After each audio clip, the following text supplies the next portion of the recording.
Platicaremos de los sistemas en equilibrio.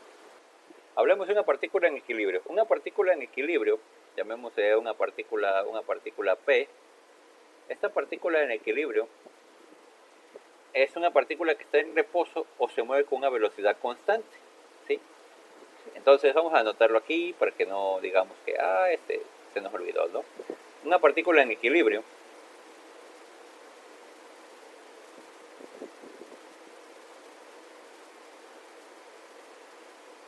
¿sí? Está en reposo o se mueve a velocidad constante. Para que esto suceda, quiere decir que todas las fuerzas que están teniendo influencia sobre esta partícula, ¿sí? le inciden un efecto tal que la suma de todas estas fuerzas, vamos a llamarle fuerza 1, fuerza 2, fuerza 3, fuerza 4, ¿sí? La suma de todas estas fuerzas que andan aquí influyendo, las fuerzas todas, desde la primera fuerza desde la 1 hasta la enésima fuerza, en este caso es la 4, ¿sí? Toda esa suma de fuerzas será igual a 0, lo que por consecuencia dirá que la suma de las componentes de fuerza, ¿sí? Por ejemplo, esta F2 tiene una componente de fuerza, ¿sí? En X, esta fuerza F2 también tiene una componente de fuerza en Y, ¿sí? Así para todas las fuerzas, lo que nos lleva a concluir que, por lógica, la suma de las fuerzas en X, ¿sí? Desde la primer fuerza hasta la enésima fuerza, ¿sí? También van a ser igual con 0. Lo mismo sucederá en consecuencia con las fuerzas en el otro eje.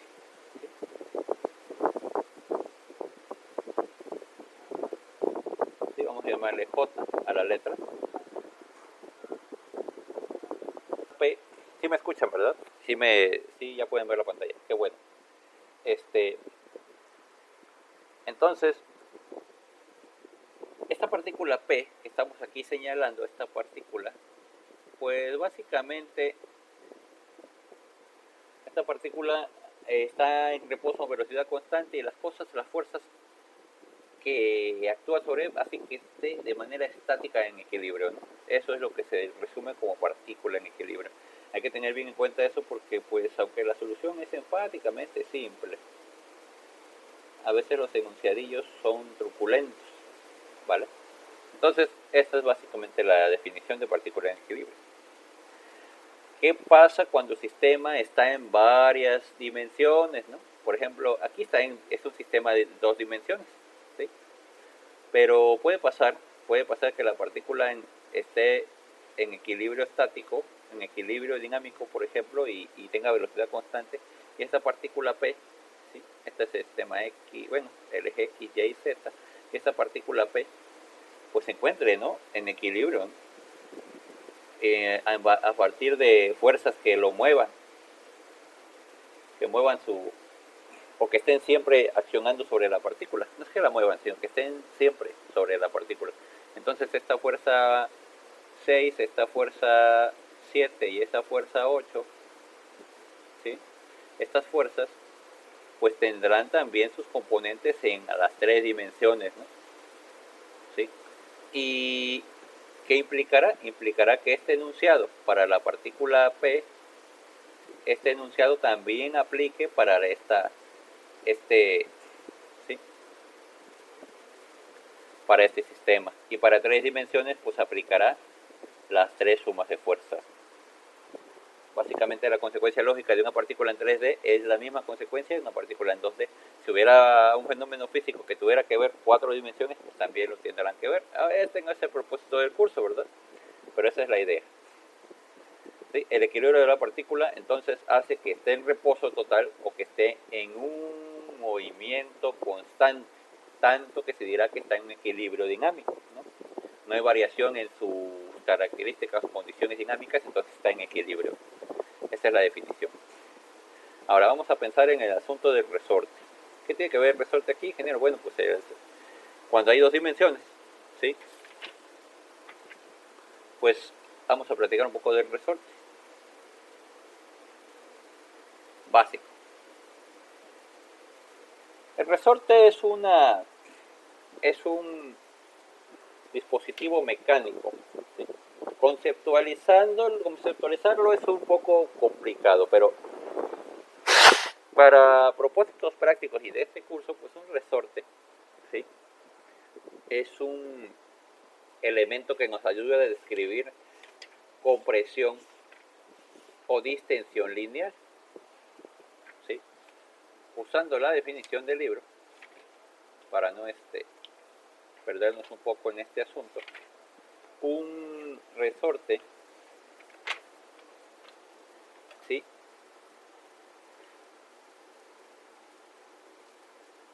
Dice, es un resorte elástico lineal de longitud no deformada, se utiliza como soporte de una partícula y su longitud cambiará en proporción directa con la fuerza que actúe sobre él, ¿sí? Al final de cuentas, el resorte es un dispositivo lineal que no varía su factor de compresión, y su factor de compresión se define como una letra K, factor de compresión o distensión, pero vamos a llamarle constante de resorte K.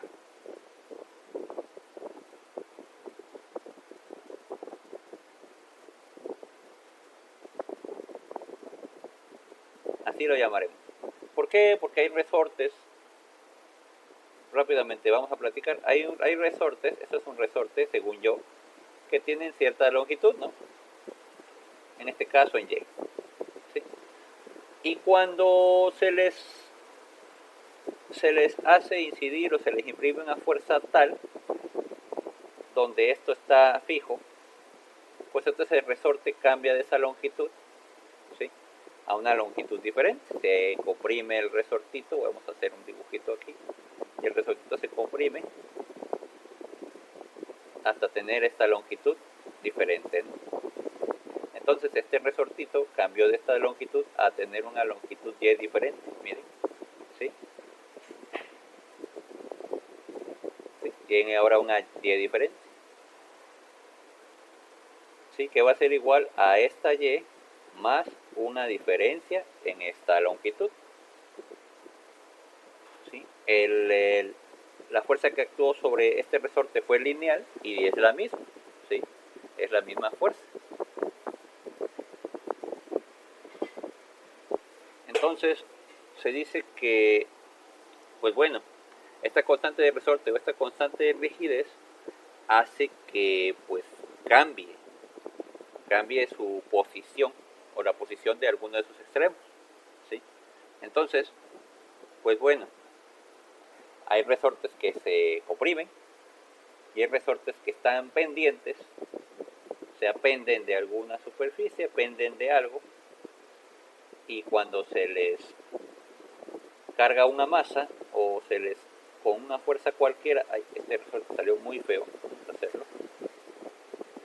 Este resorte en su punta igual hay una fuerza, una masa o lo que sea, vamos a llamarle fuerza ahorita, fuerza, hay una fuerza que lo hace distenderse, lo hace estirarse, ¿sí? Pues entonces lo hará de manera positiva en el mismo eje, entonces lo va a estirar hasta cambiarle su longitud, y entonces cambiará de una longitud Y, ¿sí? A una longitud Y' diferente. Este resorte se estiró, como podrán ver aquí burdamente, y tendrá una diferencia, ¿no? Este movimiento está bien caracterizado, hay maneras de hacerlo, pero bueno, aquí la idea es que el resorte varía su longitud con una facilidad determinada por esta K, que es constante de resorte, ¿vale? Esa es la idea. Los dos libros marcan que si tenemos una formulita, entonces tenemos que la fuerza en este resorte de la que estamos hablando será igual a K por S. ¿Dónde está S? Pues dependiendo de la bibliografía puede cambiar, ¿no? Sería igual a KX si va en dirección X, KY si va en dirección Y, o KZ si va en dirección Z. En realidad esta S la ocupan para decir posición y ser más generales, ¿no? Esta es la idea de esta notación. Esta S, definida a grosso modo, pues igual es una longitud L final menos una longitud de L inicial, como aquí pasó, ¿no? ¿Sí? Entonces esta cosa mide, ¿sí?, L inicial y L final. Bueno, L inicial y L final. Estas son las dos medidas que vamos a tener, ¿no? De igual manera aquí tenemos la L inicial y tenemos aquí L final. Esta es una longitud cualquiera. Entonces esta S es la que se ve reflejada en esta definición. Si S es negativa, ¿sí?, porque a final de cuentas pues fue negativa. Si S es negativa, pues se habla de que es un acortamiento o compresión, ¿sí? Si S es positiva, hay un alargamiento.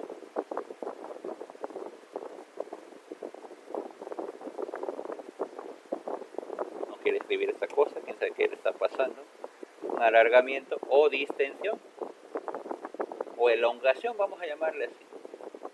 Elongación. Sale. Voy a borrar aquí para escribir un poco mejor. A veces sucederá que tenemos fuerzas que están en contacto con una superficie, o que tengan que le llaman contacto liso, contacto rígido. Contacto liso, ¿sí? Eso quiere decir que la cosa que estamos analizando pues experimenta, queramos o no,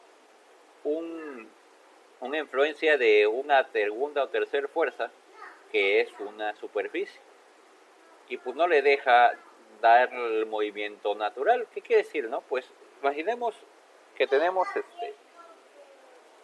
vamos a imaginar, nomás que se encuentre mi lápiz, aquí está. Y vamos a imaginar, vamos a poner aquí contacto liso.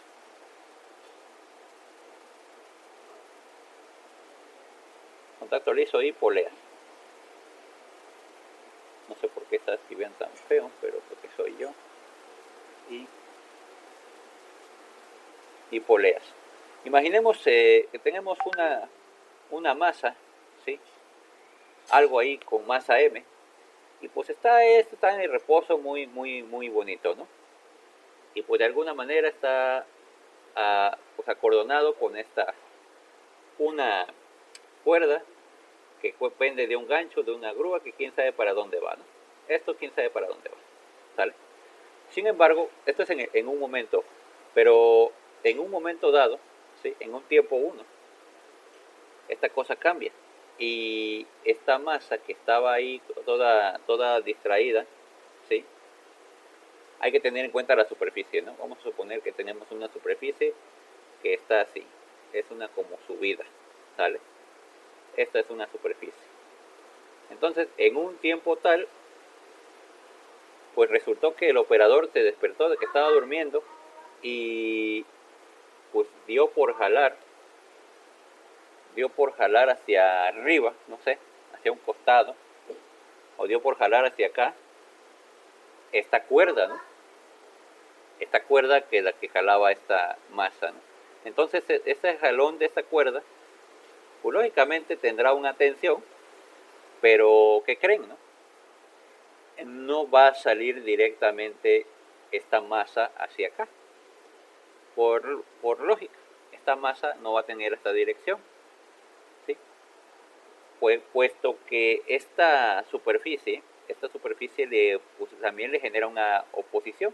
Entonces esta masa, cuando esta cosa vaya como por aquí, siendo jalada, pues en este lugar quizá el alambrito esté tensando hacia acá, y aunque seguirá constante, quizá, y hablo de manera hipotética, aunque seguirá constante esta fuerza, pues experimentará el influjo de otras fuerzas la normal a la superficie, ya que pues no puede atravesar la caja no va a atravesar la superficie por un principio físico que todos conocemos, ¿no?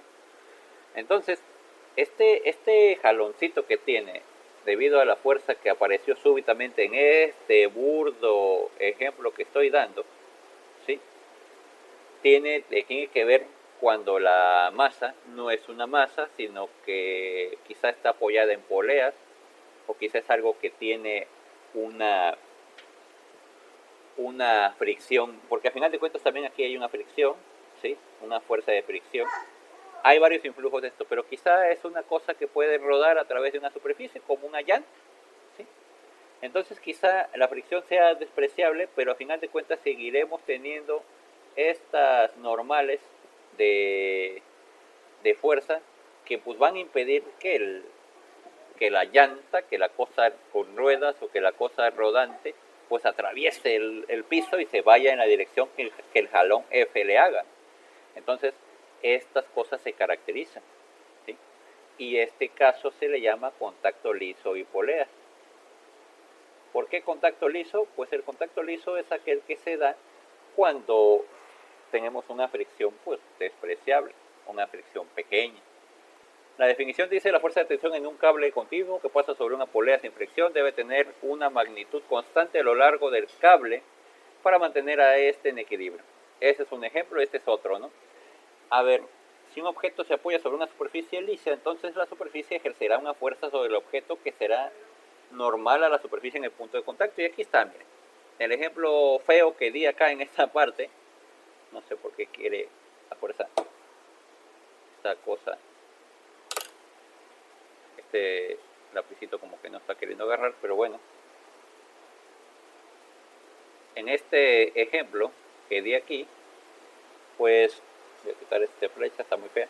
En el ejemplo que di aquí dice, pues, que aquí se está jalando una ruedita, que pues aquí vamos a considerar que la fricción es nula, ¿sí?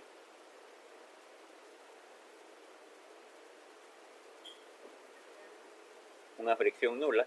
Y pues miren, esta tensión T pues está haciendo que la cosa se mueva, ¿no? A final de cuentas, que tenga una velocidad constante. Eso hace que la condición de equilibrio se cumpla. Pero ojo, ¿no? El movimiento natural de esto en el vacío sería que la rueda pues oscilara, pero no lo permite porque esta cosa que está aquí, esta pendiente, ejerce una fuerza normal que se opone a que la atraviese la llanta, ¿sí? Entonces tenemos esta fuerza normal. Esa es una cosa.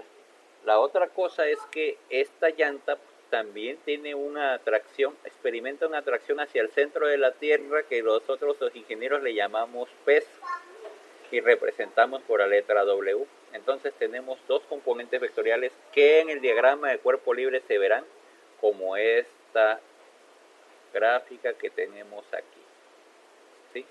Y eso es importante siempre tener en cuenta el diagrama de cuerpo libre.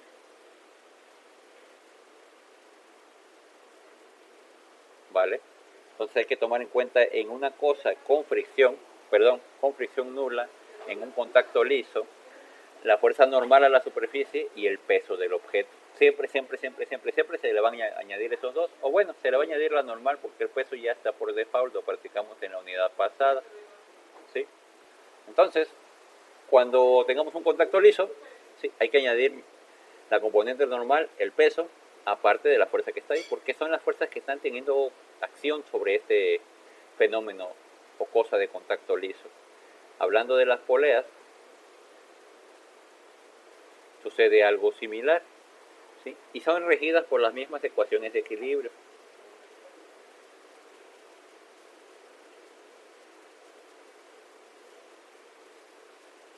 ¿Sí? Dando como resultante la suma de las fuerzas resultantes es igual con cero. Mucho ojo con este punto porque es fundamental para el asunto de la condición de equilibrio. Entonces, básicamente ese es el repaso del capítulo, no practica gran cosa, ¿sí? ¿Sí? Esto se le llama pues equilibrio en 3 dimensiones.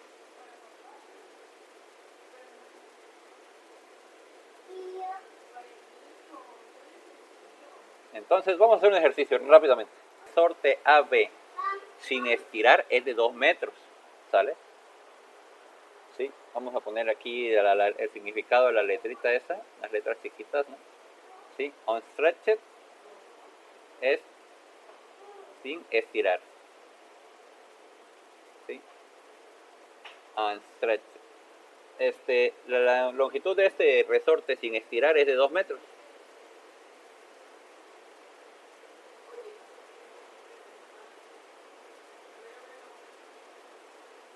¿Sí? Si el bloque se mantiene en equilibrio, como se muestra, determine la masa del mismo, ¿no? Vamos a calcularlo entonces. Está sencillo, preguntas hasta aquí. Este problema, ¿no? Pues acá es sencillo, hay que poner mucha atención a los datos que nos dan porque tiene que ver, ¿sí?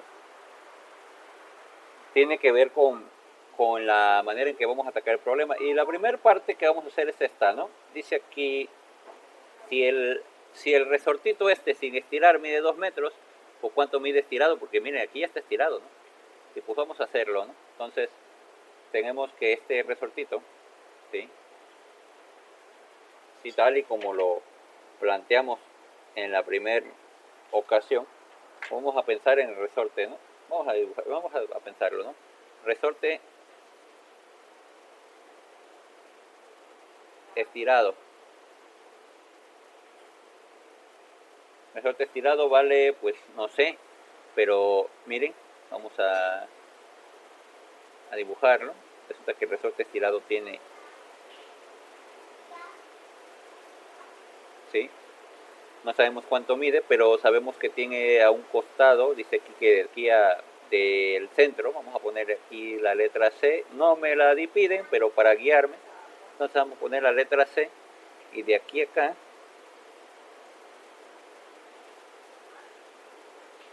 son 3 metros, ¿sí? Y de aquí a acá, son 4 metros, ¿sí? Entonces vamos a encontrar la longitud AB, ¿sí?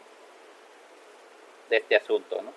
Vamos a encontrar SAB, ¿sí? Entonces SAB es igual a, pues, la raíz cuadrada de 4 al cuadrado más 3 al cuadrado. Voy a quitar esto que escribí muy feo, más 3 al cuadrado. Entonces esta longitud vale 5 metros, ¿no? Perfecto. Ahora vamos a ver sobre qué fuerza tendrá esta cosa, ¿no? Ya sobre qué fuerza estará aplicándose aquí, ¿no? Y pues la fuerza va a ser igual a K por X, ¿sí? La longitud que tenga, no sabemos cuál. KS podría ser también, ¿no? Entonces será 30, ¿sí? Porque me dice que la constante de este asunto son 30 newton metros, ¿sale? ¿Y qué longitud tiene? Pues hay que calcularlo, ¿no? Nos dice, recordarán, ¿no? Recordarán que hay que recordar esto, ¿no? Que la fuerza va a ser igual a KS, ¿no? Donde S es igual a la longitud inicial menos la longitud final, ¿no? Entonces, la longitud inicial y la longitud final, bueno, en realidad lo dije al revés, ¿verdad? Pero ahorita lo corrijo, ¿sí? Entonces será 5 menos 2 metros inicial, ¿no? Entonces, la fuerza será de 90 newtons, ¿vale? Ya tenemos el primer valor. Yo la estoy regando porque yo le pongo KX y acababa yo de platicar anteriormente que dije que pues según a las componentes, entonces no me hagan caso, voy a ponerle el valor así, KS, ¿sí? Donde S es la longitud, ¿vale? ¿Sí? Y esa es la longitud final menos inicial. Vamos a estandarizar estas cosas para no hacer tonterías, ¿sí? ¿Qué es como se mide la longitud? La longitud final menos la longitud inicial. La longitud final fueron 5 metros porque está estirado, menos la longitud inicial que fueron 2 metros cuando no se estiraba. Por eso me dio 3 y por eso 3 por 3 son 90. Vamos a estandarizar eso, ¿vale? Ok, gracias, profe. Sale. Pero ahora fíjense bien, ¿no? Porque la fuerza va hacia allá y pues quieran o no, pues solo tenemos la fuerza en este valor. ¿Para qué? ¿Cómo tenemos que encontrar esto? Mire, el problema se ataca así y es muy fácil. Para encontrar el peso, ¿sí? Para encontrar este W, vamos a hacer el diagrama de cuerpo libre, ¿sí? El Free Body Diagram, ¿no? Free Body Diagram. Y pues, siendo rigurosos, estamos en un eje, ¿sí? Aquí está X, aquí está Y, aquí está menos X, y aquí está menos Y. Y pues en realidad son tres fuerzas que están actuando. Esta fuerza que acabo de calcular, ¿sí? Que son 90 newtons, 90 newtons, voy a quitarle eso porque 90 newtons. Tenemos la otra fuerza que no sé, esta es la fuerza, vamos a llamarle AB, ¿sí? Tenemos la otra fuerza, no sé cuánto valga, pero ahorita vamos a saberlo, que es la fuerza AC, y tenemos el peso, ¿no? Pues que tiene que ver el peso con la fuerza AD, ¿sí? Que también es el peso. De todos modos,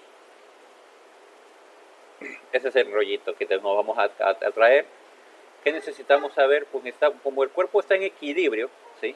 Podemos saber de antemano que la suma de todas las fuerzas va a ser igual con 0. Eso quiere decir que la suma de fuerzas en X va a ser igual con 0 y la suma de fuerzas en Y va a ser igual con 0. Y esto ya es una ventaja, un norte, dijeran en mi rancho, ya tenemos un norte. Soy de Soledad Doblado, entonces allá se habla muy feo, ¿no? Pero esa es la idea, tengamos una directriz para poder trabajar con eso. Entonces, vamos a ver qué más podemos encontrar. Sacarlo por el lado de las X. Ustedes van a decir, bueno, ¿y por qué del lado de las X? Bueno, pues con un poco de visión se darán cuenta que en X pues solamente me faltará saber una cosa. Si ataco por el lado de las X, miren, la componente de FAB en X. Voy a escribir acá, voy a quitarle estas letras porque regularmente aglutino muchos términos y se ve feo. FAB en X solo tendrá su contraparte que será FAC en Y. ¿Sí? En Y. Perdón, en Y. En X también. ¿Qué quiere decir? Que pues ya conozco las fuerzas en X y podré hacer alguna cosa con ellos. ¿Sí? Pero si yo me dedico a encontrar las fuerzas en Y, me voy a encontrar con una complicación. Que voy a tener FAC en Y, FAB en Y, FAC en Y, y voy a tener FAD, que toda va en Y, ¿sí? Porque esta toda va en Y, y pues solamente conozco una componente, porque pues, entonces aquí me va a costar más trabajo. Entonces me interesa atacar el problema que me da más oportunidades de resolver. Entonces me voy a aventar con la suma de las fuerzas en X, que esto es sencillo, ¿no? Recordarán de todo este asunto, ¿no? Que pues vamos a tener la fuerza AC en X más la fuerza AB en X. Y un análisis concienzudo podemos decir que la fuerza AC en X es igual a la fuerza AC por el coseno del ángulo que forman entre ellos. Pero, oh decepción, no tenemos ángulo. Entonces hay que pensar. ¿Y qué creen, no? Sí sabemos las distancias, ¿no? Vamos a pensar, vamos a centrar nuestra atención en esta fuerza AC. ¿Sí? Ahí, qué fea fuerza AC. En esta, más fea. Ahí está, fuerza AC. Y esta fuerza AC resulta que, poniendo atención al dibujito, tiene 3 metros aquí.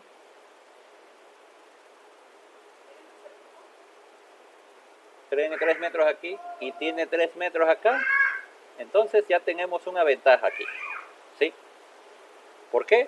Porque aunque no tenemos el ángulo, ¿sí? Que el ángulo será con respecto a x, tenemos esto, ¿no? Tenemos que el coseno, ¿sí? Coseno de cualquier ángulo va a ser igual al cateto opuesto, ¿sí? Entre la hipotenusa, ¿no?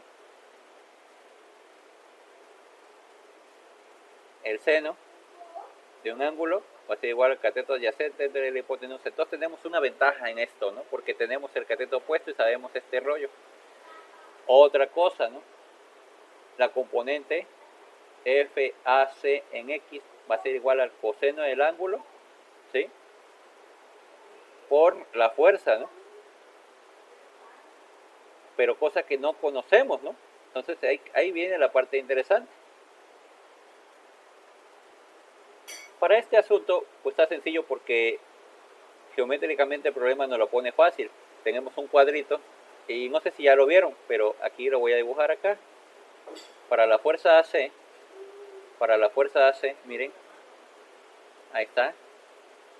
Esta es la fuerza AC.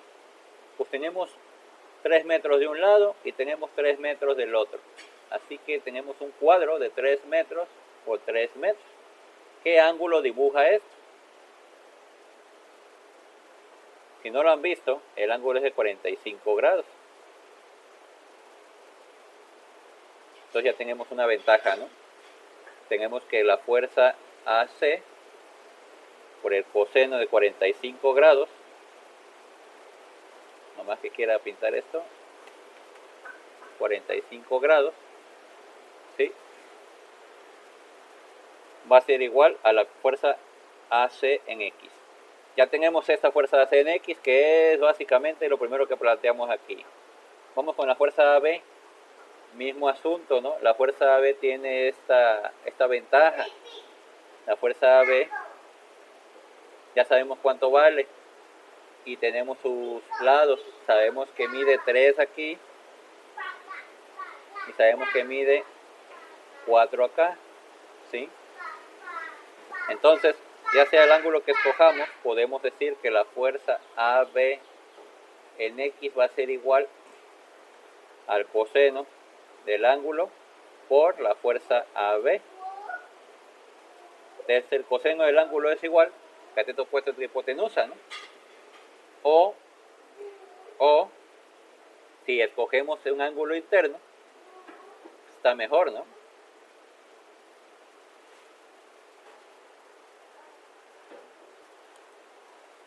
Hay como quieran, puede ser cualquier valor, siempre y cuando respetemos las reglas de la trigonometría.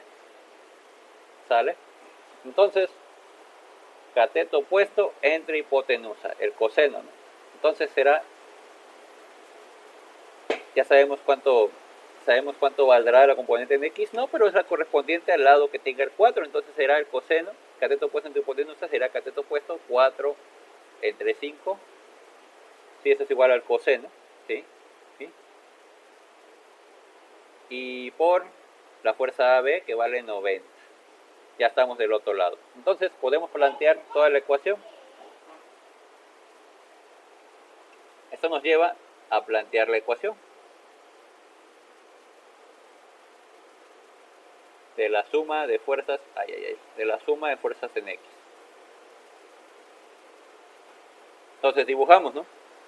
Tenemos entonces FAC por el coseno de 45 menos 90 por su valor de 90. ¿Por qué estoy escribiendo tan feo? 90, 4 quintos. ¿Sale? Esto va a ser igual con 0.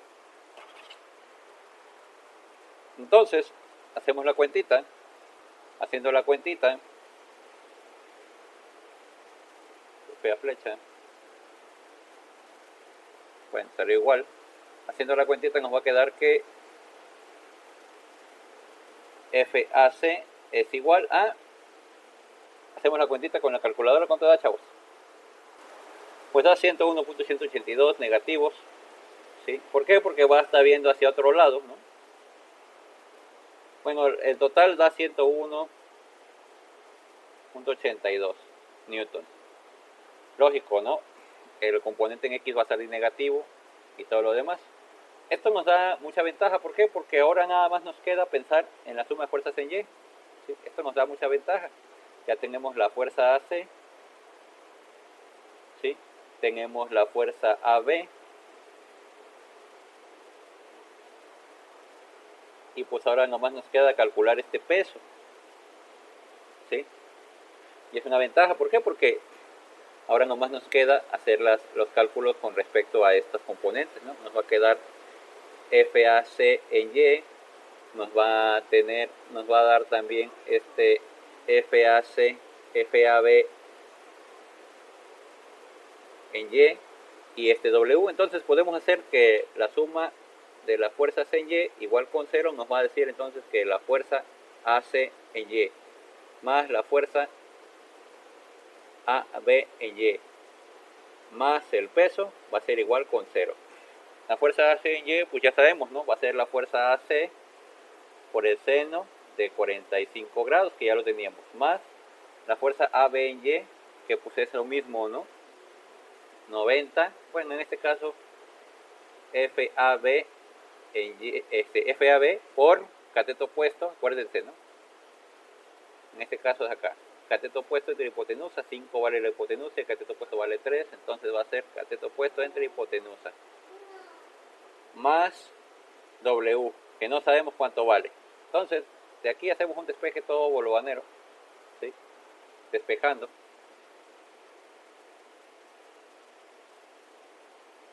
Despejando W.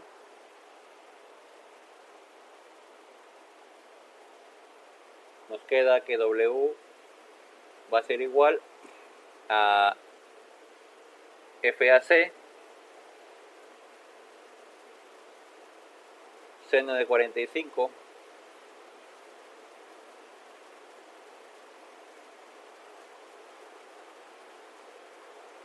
menos FAB.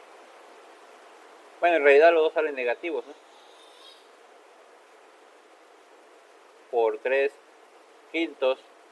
Vamos a ver, FAC vale 101.82 por el seno de 45, ¿sí? Todo esto menos, todo esto es negativo, ¿no? Menos FAB, que son 90 por 3 quintos, ¿sale? W va a ser igual a ¿cuánto, chavos?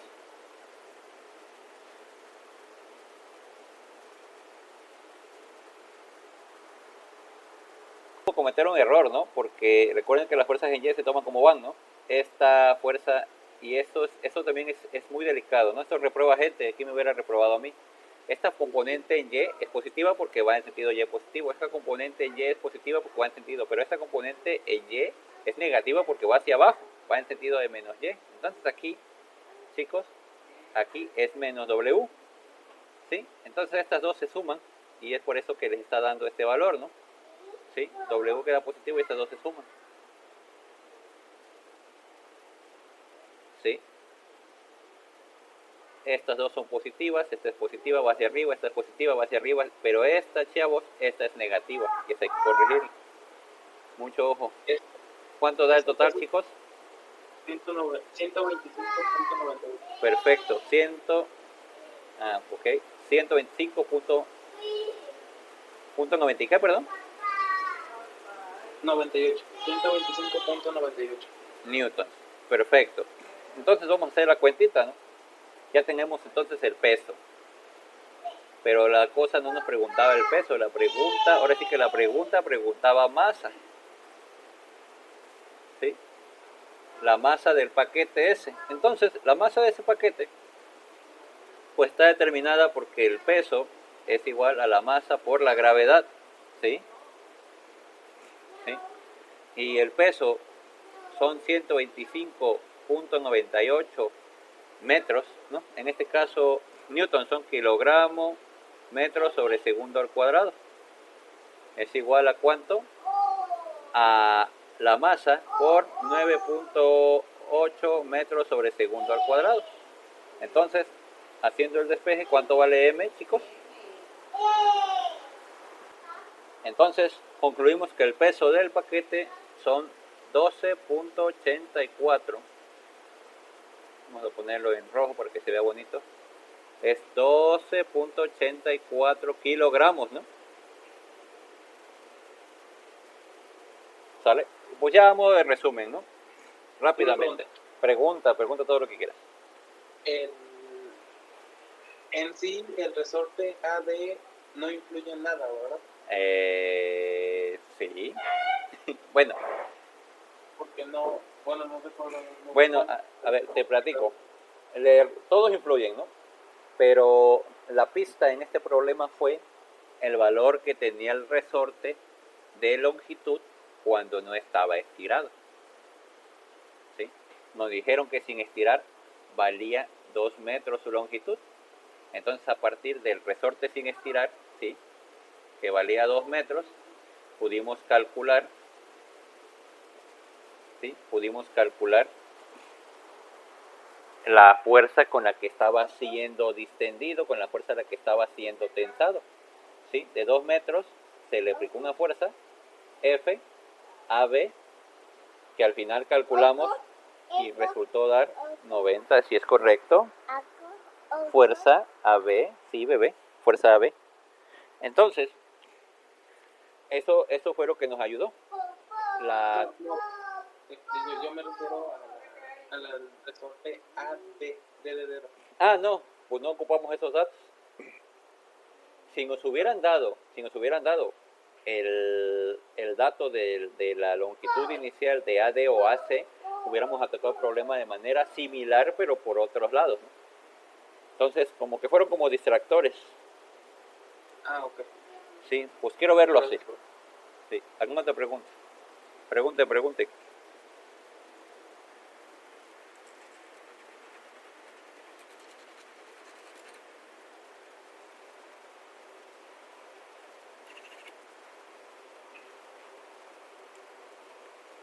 Pregunten, chicos, pregunten. Bueno, chicos, suscríbanse al canal. Desde en breve les subo el video. Nos estamos viendo. Para más concursos y más regalos les comparto